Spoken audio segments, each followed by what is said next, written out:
not something I was expecting to do today.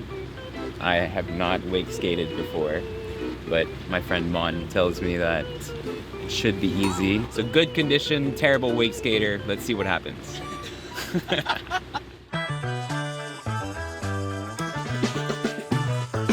I did not picture myself starting this episode here. So while you watch me fail over and over again, let me tell you why we're here. People like to think that 3 days in Hong Kong is enough to experience all of it. Spend a day in Central, a day on the Kowloon side, have lots of meals in high-end restaurants, local eateries and bakeries, a museum or two, some shopping, and Disneyland if you have kids. Done, but not really. You could spend a week here and still not run out of things to do. From some of the best hiking trails in the world to lots of outer islands to explore, surfing even, traditional villages, and more. It's almost like the residents here have been hiding all of this from the world, or maybe we didn't look deep enough. But this time, I'm doing it right.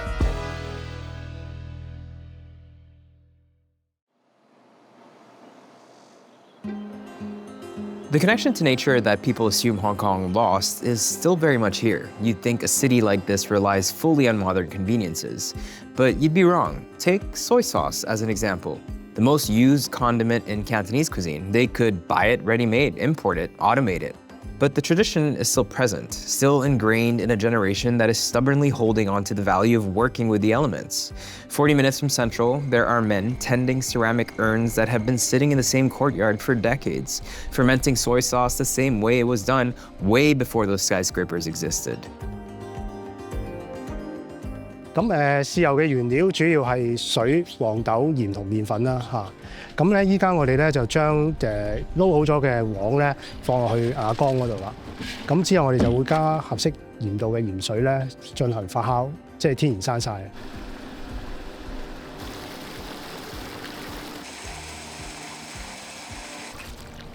呢個過程咧，我哋加咗鹽水之後咧，一般都要曬最少2個月嚇。其實我哋面對一個挑戰就係嗰個氣候啊，好似上年咁咧，我哋有好多時間都係落雨同埋有颱風，咁變咗咧曬嘅時間就要再多啲嚇。咁當完成咗呢個工序之後咧，我哋就會將裏邊嘅豉油咧抽出嚟。咁抽出嚟咧，我哋會再曬製嘅嚇。咁就係我哋嘅古法釀造啦。一般咧都要半年或以上。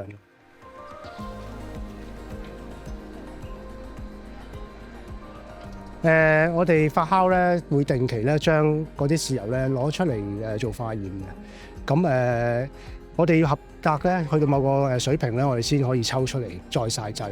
其實呢度咧已經有一啲完成咗嘅豉油㗎啦。咁分別係1年啦，同埋超過3年嘅豉油。嗱呢一個咧就係接近1年嘅豉油。咁個顏色咧就係咁一般嚟講咧個味就比較鮮味啲。咁我可以 send 佢。係啦，你有少少青紅色嘅。咁呢一個咧就係超過3年嘅豉油啦，佢係比較深色同埋濃郁嘅豉油嚟嘅。咁其實我哋堅持係古法釀造嘅。咁其實呢個工藝喺清朝到依家我哋都冇改變過嘅嚇。咁需要用好大嘅地方啦，同埋要好長嘅時間先可以釀造到一支嘅醬油啊咁樣咯嚇。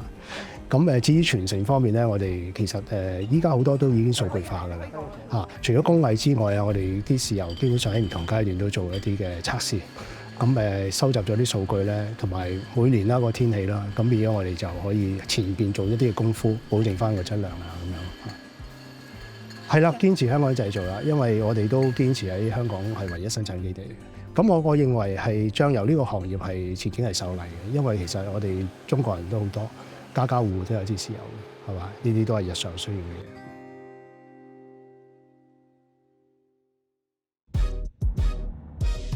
After that wake surf, I'm hungry. Sai Kung Bakery is a long-standing institution widely considered the ultimate carbo loading stop for hikers, beachgoers, and local expats before they head into the country parks. Hong Kong is usually reduced to stereotypes of dense urban living, neon lights, lots of kind of like hectic city life.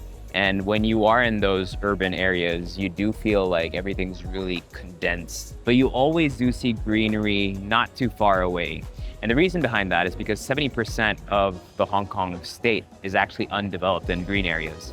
And out of those, 40% are national parks. So coming from a densely populated city like Metro Manila is amazing to see the importance that green areas have here. And you can tell people really love the outdoors, always going on hikes, always doing outdoor activities, kind of like with wake surf that we did today. Right now we're in Sai Kung. Sai Kung is kind of seen as the backyard garden of Hong Kong, and it has everything from cliffs to a UNESCO geopark, to trails, to a lot of water activities and beaches and islands, and it's beautiful. And then if you go even further out, you have all kind of like the outlier islands where you still have kind of like traditional fishing villages where that culture is still preserved. So if you spend a little more time and you've already done kind of all the city stuff, which I actually like doing also, but it's good to kind of be able to do both in the same day.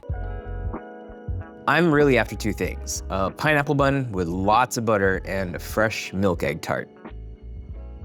其實我哋開咗24年，主要都係遊客室多，街坊都有俾心機做啦 Can't come to Hong Kong or Macau or this area without having some sort of egg tarts. I'm not a huge egg tart aficionado, so I don't know much about it, but we'll try a couple today and see how they differ. So let's try that first. So this is the Portuguese one.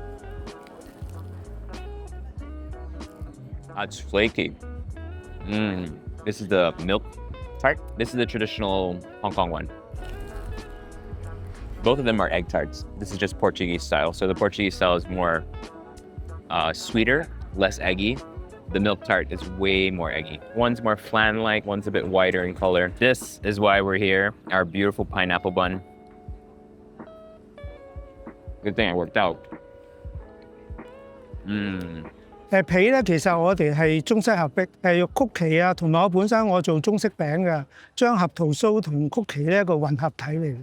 同埋我哋希望每個客人都買到熱嘅包啦，所以我哋每次都係出6個咁出。如果菠蘿油咧，咁你熱嘅包咧，擠個牛油落去，一凍一熱咧，食落去嗰個口感咧就會好唔同。Yeah, you need that much butter. I mean, it's not sweet. Only that outer layer is crisp and sweet, but not cloyingly so. You get that brioche-like center, which is quite nice. And then just that really fatty bite of butter on top of it. It's good value food. 平常事認真做啦，俾心機做咯，香港精神咯。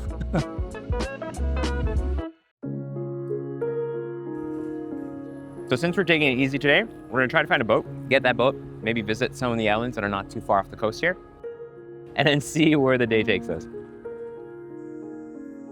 Sharp Island is just 15 minutes away by boat from Sai Kung Pier. The rocks here are around 140 million years old. Hexagonal volcanic columns formed when lava cooled slowly enough to crack these into near-perfect shapes. Hong Kong as a city is less than 200 years old, and the government made sure to protect its original landscape way better than other megacities around the world. Every weekend, people come out here to explore the various nature reserves around the state. One thing people miss out about Hong Kong is how much people actually go outdoors. Hiking isn't a side hobby, it's part of the lifestyle. Walking here is necessary.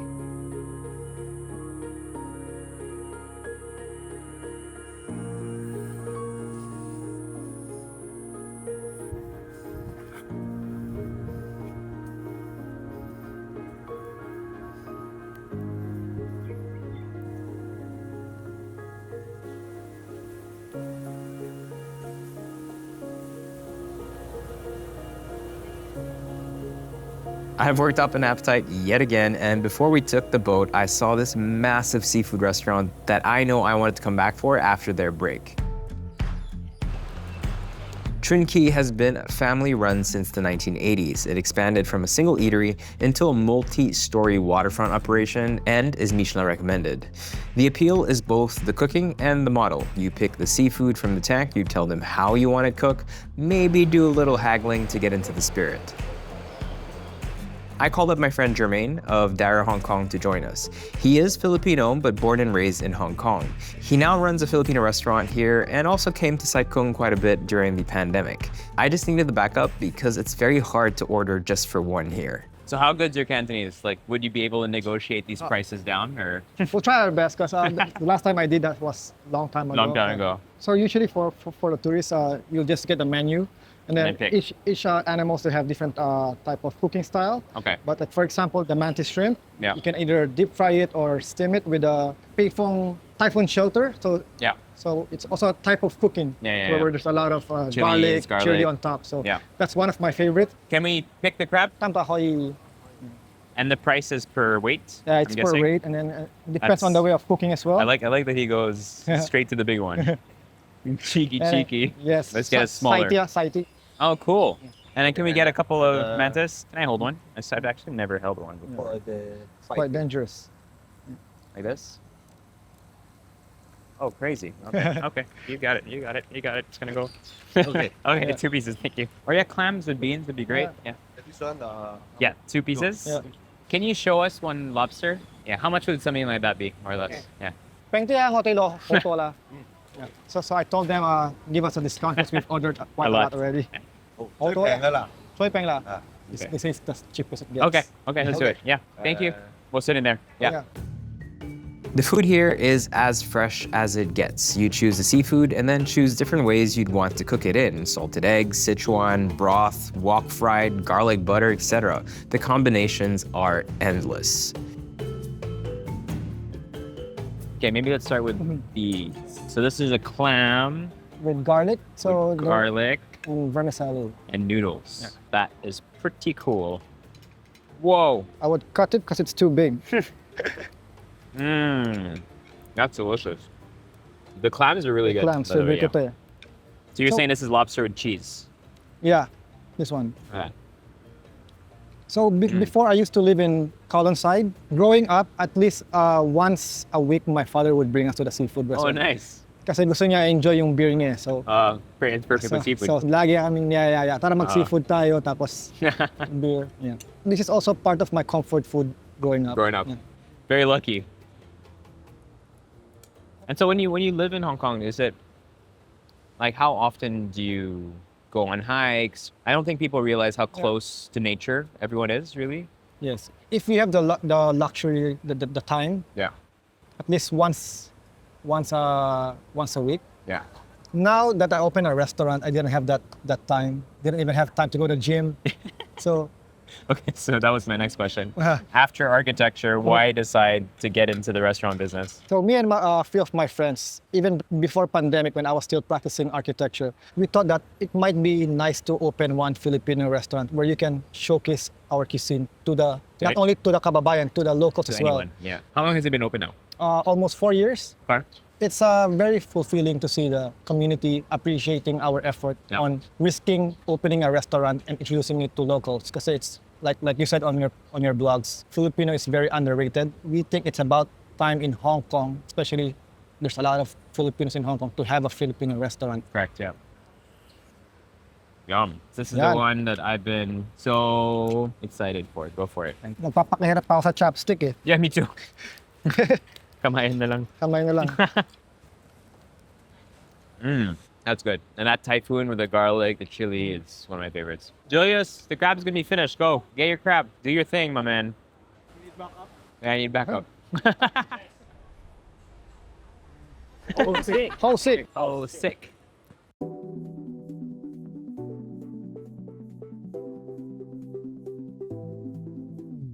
Swiss chef Grégoire Michaud was the executive pastry chef of the Four Seasons Hong Kong.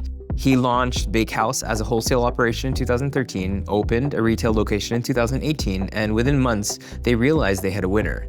Their sourdough egg tart became one of the most photographed foods in Hong Kong. Today, it's one of the most sought-out bites in the city, and they've expanded multiple locations around the state. I arrived in Hong Kong in 1999, so Wow. 27 years ago. Initially to work in hotels. And you're a pastry chef? Yeah. And the idea was never to have a shop. That is quite funny. The idea was to produce quality bread to supply to hotels and restaurants. Wholesale. Yeah. After 5 years of wholesale, so we started in 2013, and in 2018, we thought, why don't we give it a try and open a little shop in Wan Chai? Before we get to the main event, which are the egg tarts, obviously, I wanted to try out some of their savory dishes, which look crazy. We have our Wagyu beef bone marrow pie with bone marrow, slow-cooked Australian Wagyu beef cheeks, pearl onions gravy, croissant puff pastry. It's one of those combinations that just make so much sense, but I can imagine how buttery and incredible this will be and intense. I love that this is actually tied to a story about the egg tarts, right? It all started with the croissant and figuring out how to use that dough in different ways. This is such a smart way to using it. Bone marrow with the beef cheeks, with the croissant. Who thought it would be a good idea to put bone marrow and croissant together? The egg tarts came about as a surprise. Okay. Because we didn't think egg tart was anything special because Fair. here you have them everywhere, right? Yeah. It's kind of normal, and then people always argue, oh, this one is better because the crust is flaky. This one is a cookie, like a shortbread crust, and so we came to do this because we had an issue with the wastage. You know, when you make croissant, you make the triangle. Yeah. So all the side dough, Go on, yeah. we kept it, and then we came to a 400 kilo dough in the freezer. Yeah. And we were like, what are we doing with this? Like, we don't want to throw it away, but we didn't know what to do with it. Good butter, it's good quality ingredients. It's yeah. totally usable. Yeah. Then one morning we thought about egg tarts. And we had to refold the dough, adjust it a little bit, make it very thin. And on June 15, 2018, we made I think like 24 pieces of this that we were confident to sell. And it was gone in minutes. Okay. I was like, oh, okay. Is it real or not? So the next day we made a bit more, and then every day was never enough. The moment of truth. So I've been hearing so much about these. I've actually never had the egg tart. Already in your hand, it feels really light and crunchy, and you can see those layers there of dough, of laminated dough, which when you kind of think of its croissant DNA makes a lot of sense.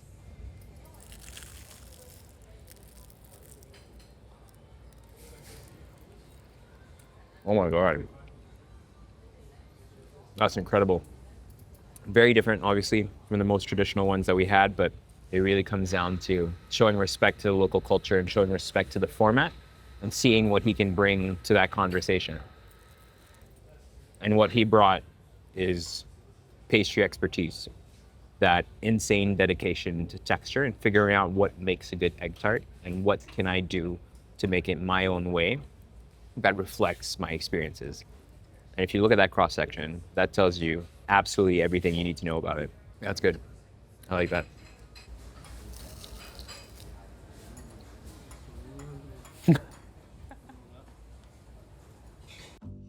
In terms of the menu, when you put it together and the egg tarts and everything, do you draw inspiration from like the flavors of Hong Kong, the food in Hong Kong? You mean overall, or? Overall, and just in terms of when you develop the menu. Obviously, you've been in Asia for a long time now, right? Yeah. So you'll find Asian inspiration in the food. So that's a big question.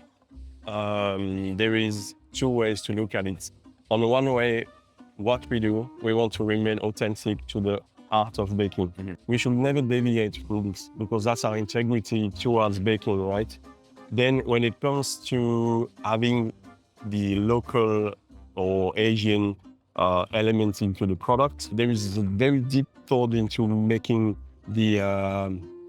when we do a product that touches the local culture, local food culture, it has to be really researched, really worked, and is respectful of local culture rather than just say, hey, look at me. Correct. Yeah, I always say that it's when you use local inspiration with respect, it's not erasure of the culture. It's just branching it out and showcasing it in a different way. Yes. Because you respect it so much, right? Yes, exactly. You're creative. You respect the products. You respect the people. Yeah. And people reward you with repeatedly coming to your shop. So since we are in Shatin, this is an exclusive here. It's a mango sago bao. Ooh. So this is a riff on the pineapple buns that we've been having. stuffed with sago, mango cream, and mango chunks. That's way lighter than I expected. I expected it to be like really rich. I never say a pastry is refreshing, but it's a refreshing bite of pastry.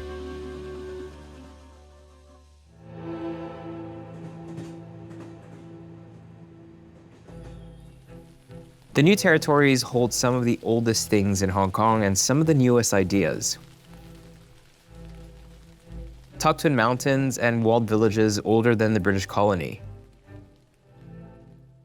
And inside all of that, a lakeside mansion in Tai Po that takes full advantage of Hong Kong's best natural views. Laval sits inside the former Lake Egret Nature Park. In a beautiful white European-style building, the kitchen specializes in classical Cantonese dim sum, but done with a level of precision and visual intention that will keep you coming back for more.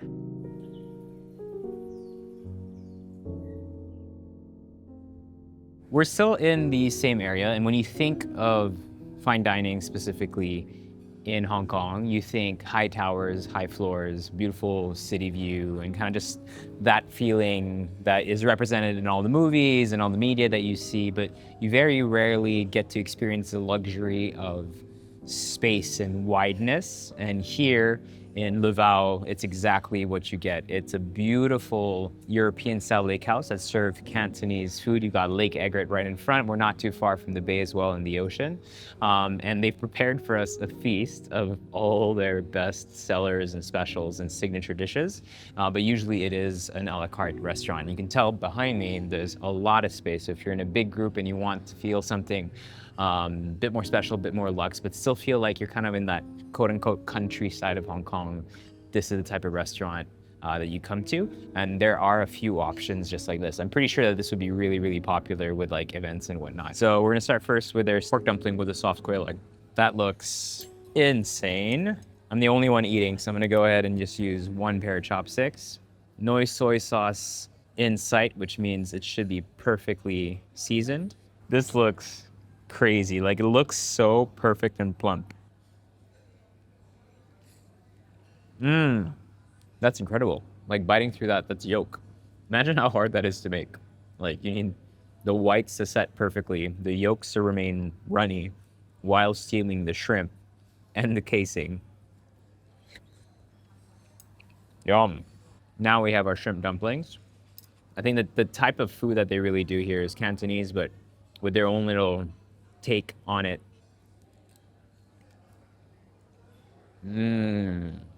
That's good. That's really tasty. The balance on that prawn shrimp mixture is incredible. I actually want to finish this, but I'm gonna keep it to the side because I need to make space for everything else we have here. So next we have a turnip puff pastry that looks like a turnip. Super cute. I would never be able to make something like this. Let me try the soil. Oh, it's like graham crackers. Let's get the turnip. The flakiness on this is wild. Look how many layers there are on that puff pastry. Oh my, that is rich. I actually didn't realize it would be that rich. That's a good bite of food. Next, we have our deep fried garupa, and this one has salted egg yolk. If you remember our first episode, when we went to Oimansang, they had the garupa dish. Similar to this, just shows you like how you can use that base of Cantonese cuisine and really do different takes on it. And so this is something, in terms of how it's written in the menu, you would see, you know, in different restaurants in Hong Kong, even different eateries on the street. But there are ways that you can plate it that make it just feel a bit more luxurious and special. That's like a chip. Oh my God, that's fatty. That's like fish collagen and fish skin. This is the one I saw online. This is the one I was really excited about. This is their signature deep fried crab shell stuffed with fresh crab meat that looks like a little baby crab that has eyes too. Yum. Yum. Yes. And then you got so much crab meat.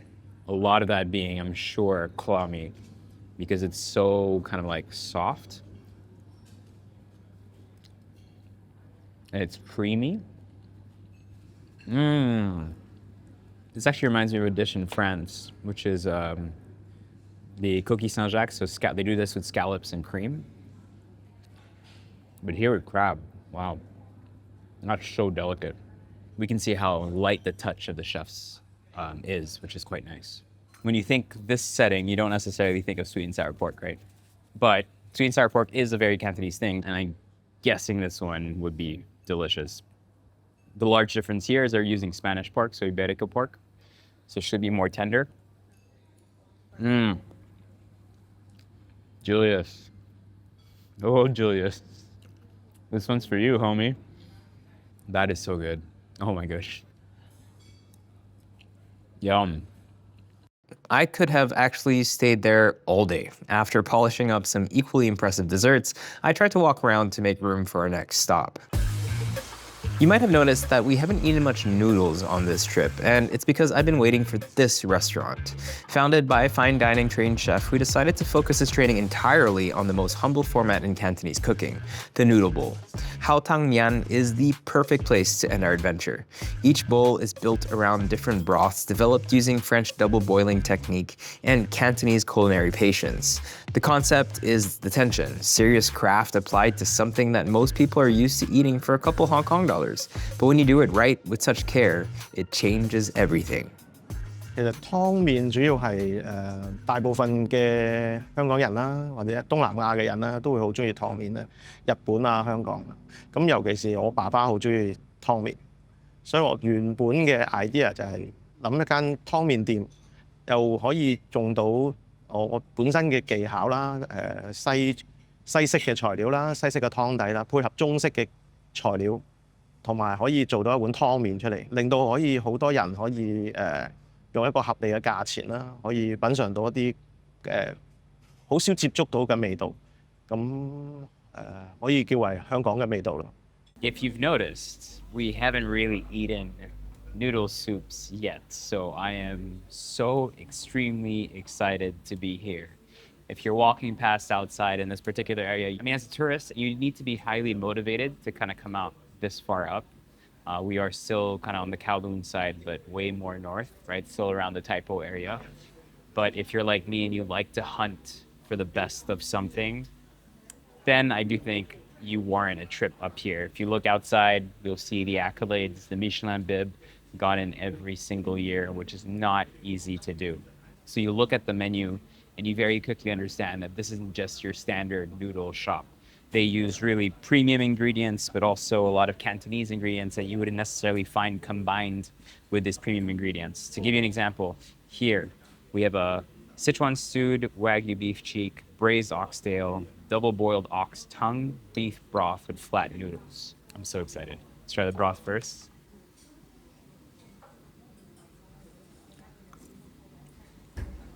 Oh my God, just like right away, coating my lips with that beautiful fat.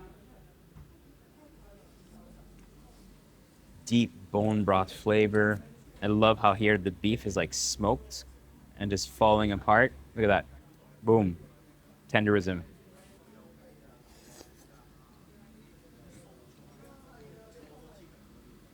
My goodness, that was perfectly cooked. That's the Wagyu beef cheek. I mean, it is Wagyu. Ox tongue. That's so good. Wow. It's probably one of the best things I've eaten so far on this trip. This is like just a masterclass in flavor restraint. I haven't had the noodles yet.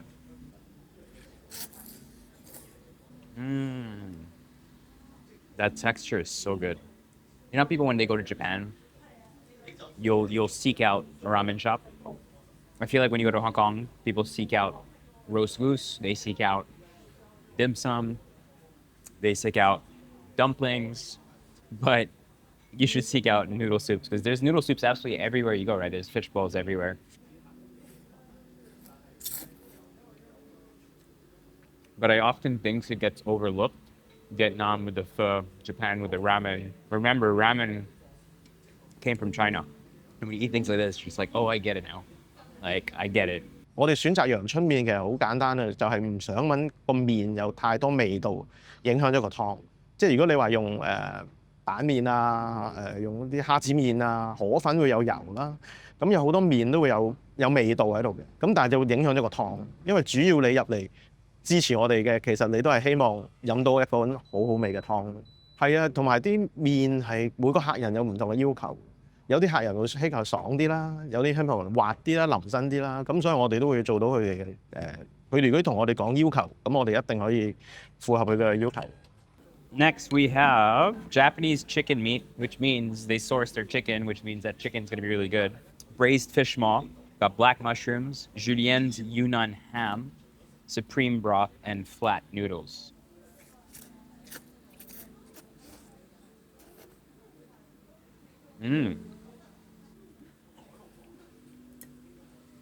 Man. Every day, one and flow.